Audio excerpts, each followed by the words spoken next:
This episode is about posture, not politics, and readiness, not resolve.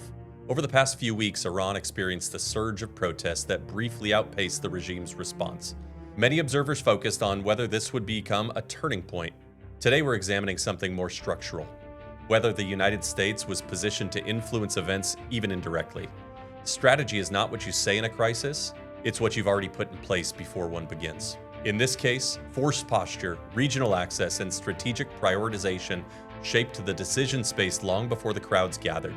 So the question isn't why didn't the US act, it's whether real options existed at all. Because when optionality isn't pre-positioned, it doesn't exist. And moments don't wait for strategy to catch up. A couple weeks ago, we were watching massive protests in Iran, some of the largest we've seen in years. At the time, it felt like something historic may be happening. Today, it feels like that moment may have passed. Welcome to Threat and Theory, where intelligence meets insight. Hosted by a veteran of the U.S. intelligence community, we cut past the headlines to show you the world as it actually unfolds. A place where threats are examined before they're obvious, and theory is used to understand what pressure, power, and intent are really doing beneath the surface. Every episode breaks down complex geopolitics, tradecraft, hidden dynamics, emerging technologies, and the human element behind global events. It's like learning chess for the geopolitical world of today. Discover how intelligence actually shapes the world, not through secrets, but through clarity. You're listening to Threat and Theory. Let's begin. So let's start there. What happened? That's a really interesting question. And quite honestly, I thought something historic might be happening. When you looked at the president's comments, he was talking about, he was urging protesters to take the streets. He was talking about U.S. forces on the way. It looked like we were not days away from action, but hours away from action. Yep. And then nothing happened. In fact, he started at the hour when we expected things to happen, he started walking it back.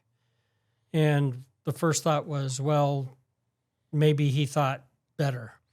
Then you saw the comments started to leak that our allies in the region, or our Gulf partners in the region anyway, started having different thoughts. And then you started pulling the thread a little further. And suddenly I realized we don't have an aircraft carrier in CENTCOM. For the first significant time in over 40 years. That's a long time.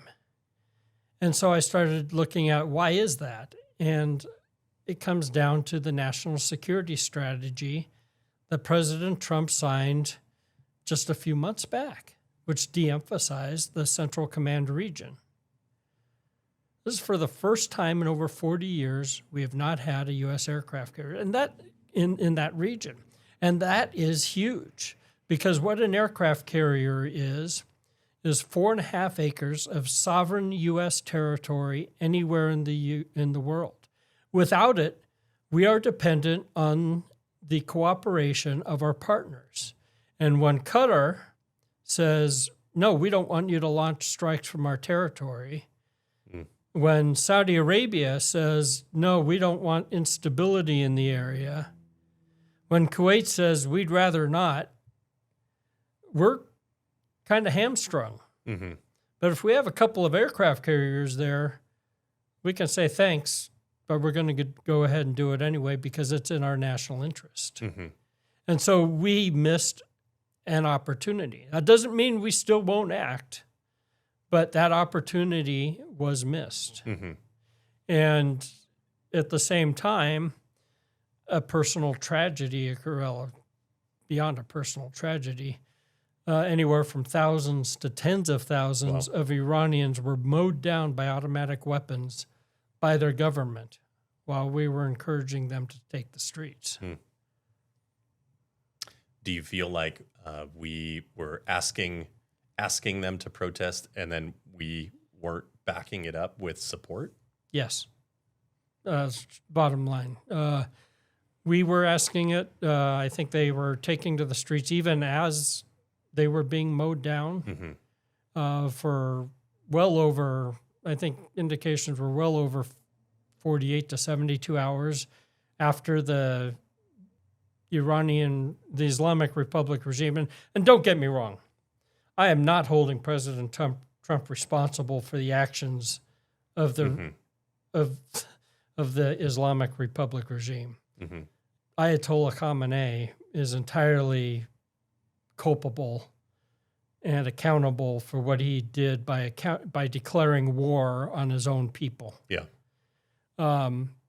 But his people, even as they were being shot in the streets, continued to take to the streets for the next 48 to 72 hours. Yeah.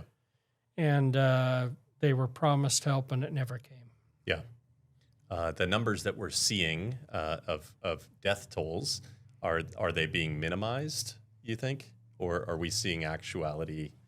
I find it very disappointing, first of all, that the U.S. media has all but ignored this story. As far as the minimization, there's certainly been multiple narratives on this.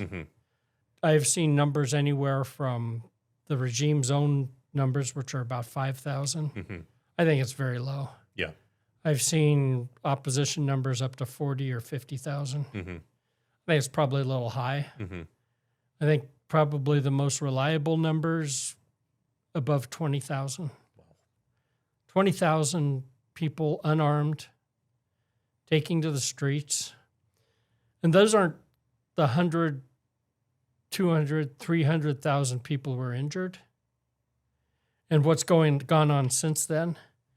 We're talking about a human tragedy that will someday become known, but people were shot with shotgun shots, pellets, in the face, blinded, the amount of disfiguration, doctors who were arrested or shot for treating patients. They've cut off internet now for over 300 hours now, well over 300 hours. This is as of what's today's date? The 21st of January. They've sacrificed their own economy. And the protesters are uniquely not just students. We're talking about all aspects of society, merchants, teachers, students, athletes. They've declared war on their own people. And they do so in the name of God or of Allah.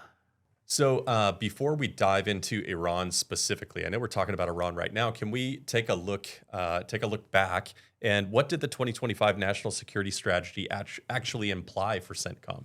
So first of all, it prioritized Indo-PACOM, China, and it deprioritized CENTCOM. It basically it became a managed risk theater with the idea that it didn't abandon it, but again, deprioritized it. The assumption would be any crisis would be slower, containable, something that we would have time to react to. Clearly, that was not the case in this situation, and so CENTCOM wasn't ignored.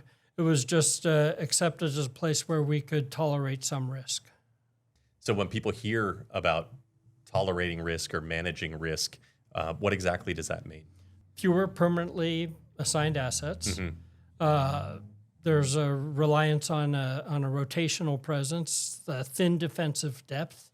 For instance, we have fewer air defense assets in the region, an assumption of reinforcement timelines. So that's where we say it's a slower developing theater. We will reinforce with an aircraft carrier strike group as opposed to have one on station. Yeah. The strategy assumes time. Iran did not give us that time. Yeah. So even though we knew that this might be happening, we were not ready for the timeline of to which this actually happened. That's right. Managed risk only works if the timeline cooperates. So you mentioned that this is the first time in 40 years we haven't had a carrier in the area, and kind of the importance of what that means. Is this because we had allocated resources to off the coast of Venezuela, or this was a decision that had been made regardless of what was happening in Venezuela, where we had multiple carriers? Well, Venezuela and South America, the carrier off there was a result of the national security strategy. National security strategy prioritized the Western Hemisphere. It prioritized Indo-PACOM. It looked at Europe in a different manner. I won't say it prioritized it, but it looked at it in a different manner. Then it de-emphasized U.S. CENTCOM. Yep. And so it's not an accident that we had an aircraft carrier off of Venezuela as opposed to one off of Iran. Yeah. And so the activation in Venezuela has already happened. Are they hightailing it off the, are they hightailing it back to that part of the world now, or what's the plan? Yeah, the USS, good point. We missed a window. We did not, does not mean that all of our options are over. In fact, if I'm reading the press reports correctly, Vice President Vance is known as one of the non-interventionists within the administration. I'm reading press reports that he has encouraged President Trump that you cannot make a promise and not follow through. It's just bad. In fact, I think I went on, on here last time and I said, President Trump has never made an empty threat. Sure. This would be the first. And I don't think he meant it to be empty. I think he made the threat and then found out we didn't have the resources in the right spots to do what he would like to do. Yeah. So the question is, what is it that President Trump hopes to accomplish, and how will we amass the forces, or can we amass the forces to accomplish this?